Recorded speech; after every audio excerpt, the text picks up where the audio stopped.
త్రయంబకేశ్వరంలో ఆహ్లాదకరమైన స్వచ్ఛమైన వాతావరణం మనకెంతో ఆనందాన్ని కలిగిస్తుంది.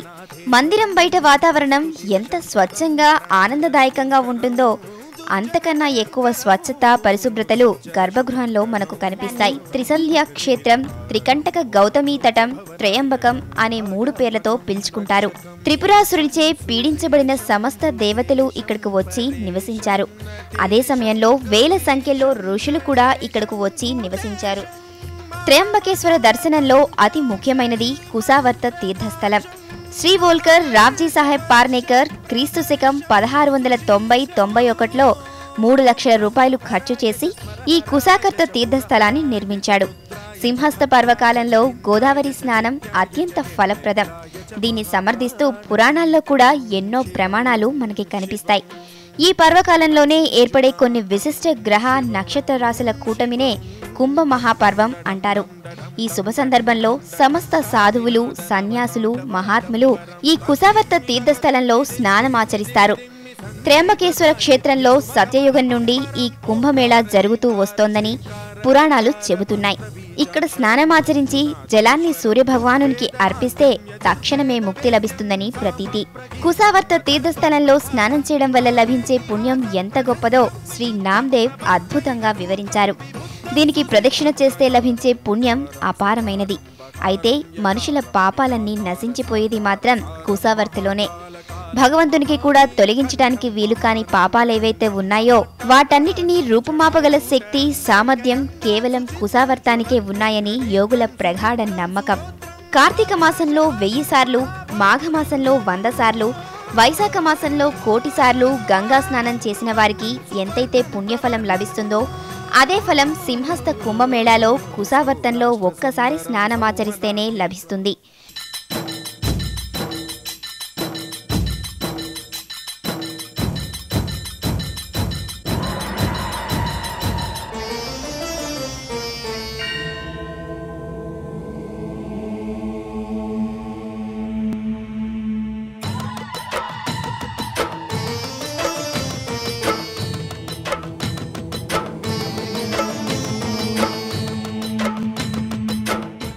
మరొక చిన్న విషయం ఏంటంటే నాసిక్లోని వైష్ణవులు రామకుండంలో పవిత్ర స్నానం చేస్తారు.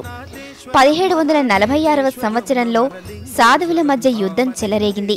అప్పటి నుండి కేవలం వైష్ణవులు మాత్రమే స్నానమాచరించడం జరిగింది.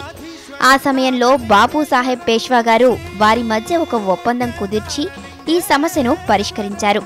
దాంతో వారి వివాదానికి తెరపడింది. అప్పటి నుండి ఎలాంటి గొడవలు లేకుండా సాధువులంతా కలిసిమెలిసి జీవిస్తూ కుసావర్త తీర్థంలో స్నానం చేయడం ప్రారంభించారు.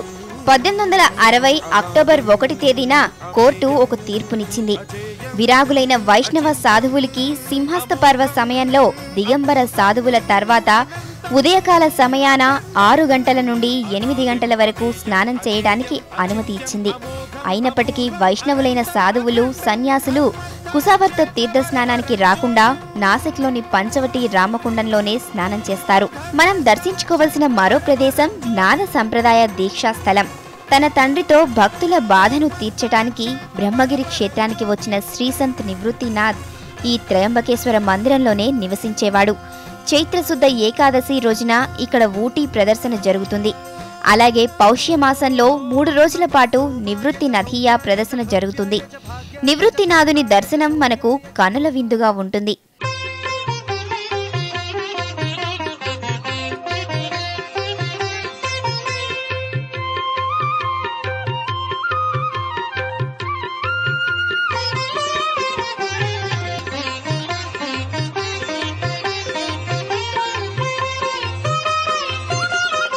త్రయంబకేశ్వరుని మందిరంలోకి ప్రవేశించగానే మనకు శంకరస్తుతి, వందన, శివమంత్రాన్ని పఠించే విప్ర బృందాలు కనపడతాయి.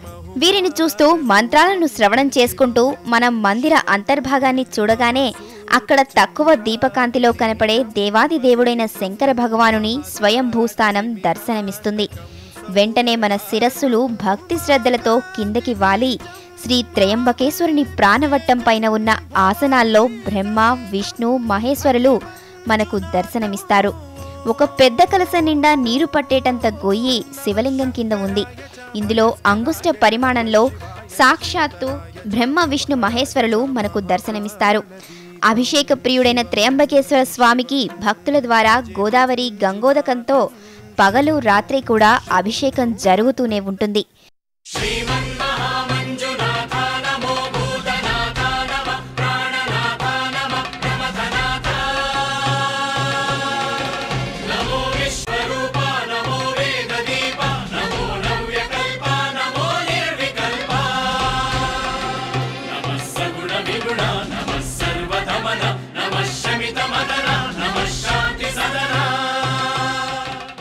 నీలపర్వతం మీద ఉన్న శ్రీ నీలాంబికాదేవి మందిరం కూడా మనల్ని విశేషంగా ఆకర్షిస్తుంది.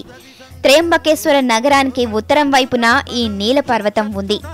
5 ప్రముఖమైన తీర్థస్థలాల్లో ఇది ఒకటి. ఈ నీలాంబికాదేవి స్వయంభూవుగా ఆవిర్భవించిందంటారు. ఈ మందిరం పక్కనే ఉన్న గురుదత్తాత్రేయ మందిరం, నీలకంఠేశ్వర మందిరంతో పాటు ఇంకా అనేక మందిరాలను మనం చూడవచ్చు. అంతేకాకుండా ప్రకృతి అందాలను ఆస్వాదించటానికి ఇది అనువైన ప్రదేశం. శ్మశాన వాసుడు, శ్మశాన యోగి దిగంబరుడైన శివుడు పేష్వాల కాలం నుండి స్వర్ణాభరణ భూషితుడై ఈ మందిరంలో నివసిస్తున్నాడు. త్రయంబకేశ్వర స్వామివారి పంచముఖి బంగారు కిరీటం ప్రతి సోమవారం, ప్రతి కార్తీక పౌర్ణమి, మహాశివరాత్రి పర్వదినాల్లో కుసావర్త తీర్థంలో స్నానానికై తీసుకువస్తారు. తర్వాత ఊరేగింపు తీసుకువచ్చి స్వయంభూ త్రయంబకేశ్వరునికి అలంకరిస్తారు. ఒకప్పుడు ముస్లింలు దండయాత్రలో దీన్ని లూటీ చేసి ఢిల్లీ తీసుకుపోయారట. తర్వాత బాపు సాహెబ్ పేష్వా దీన్ని తిరిగి మొఘలాయిల నుండి సంపాదించాడు. ఈ కుసావర్త తీర్థంలో నాగబలి, నారాయణ బలి పూజలు చాలా ప్రసిద్ధమైనవి. ఈ పూజలు చేసి పిండ ప్రదానం అయిన తరువాత శ్రేష్ఠ బ్రాహ్మణుల చేత ఆశీర్వాదం తీసుకుంటే జీవాత్మలకు శాంతి కలుగుతుందని నానుడి. ఈ పూజను ఆది, సోమ, గురువారాల్లో చేయించడం మంచిది. త్రయంబకేశ్వరంలో 12 సంవత్సరాలకి ఒకసారి, అది ఒకరోజు మాత్రమే కుంభమేళా ఉత్సవాలు జరుగుతాయి. ఈ సమయంలో హిమాలయాల నుండి సాధువులు, గురువులు ఇక్కడికి వచ్చి తమ తమ పదవుల స్థాయి, గౌరవాల ఆధారంగా స్నానమాచరిస్తారు. మొదటగా దిగంబర సాధువులు స్నానమాచరిస్తారు. ఈ కుంభపర్వ సమయంలో బ్రహ్మ ముహూర్తంలో సూర్యోదయానికి 2-3 గంటల ముందుగా ఒక పెద్ద ఏనుగుల ఊరేగింపుతో వాటి మీద సాధువులలోకెల్లా ప్రముఖులైన సాధువులు ఉండి భజన చేస్తూ వెళ్తారు. ముందుగా దిగంబర, నాగ సాధువులు స్నానం చేయడానికి వీలు కల్పిస్తారు. ఈ ఊరేగింపులో ఏనుగులు, గుర్రాలు, వివిధ రకాల వాద్య యంత్రాలతో శంఖాలను గట్టిగా పూరిస్తూ ముందుకు వెళ్తారు. వీటికి కావలసిన ఏర్పాట్లను మహారాష్ట్ర ప్రభుత్వం, స్థానిక మున్సిపాలిటీ వారు చేస్తారు.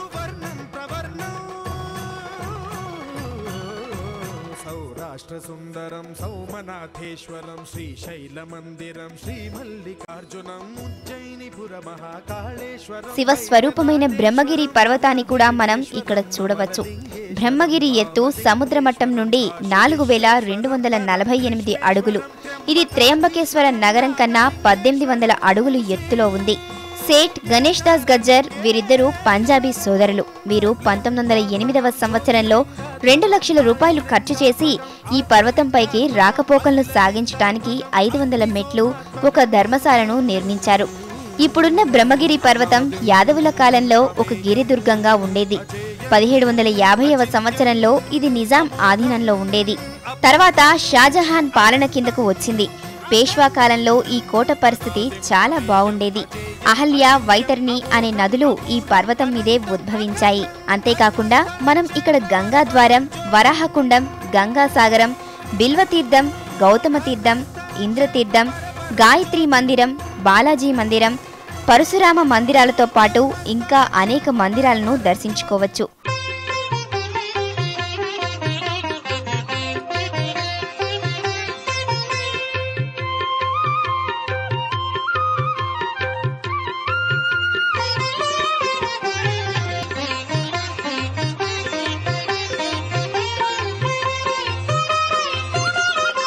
త్రయంబకేశ్వరంలో జరిగే పండుగల విషయానికొస్తే 12 సంవత్సరాలకు ఒకసారి జరిగే కుంభమేళా, మాఘమాసంలో 12 రోజుల పాటు జరిగే గంగా గోదావరి ఉత్సవం, పౌష్యమాసంలో సంత్ నివృత్తినాథుని 3 రోజుల ఉత్సవం, శోభాయాత్ర ప్రముఖమైనవి.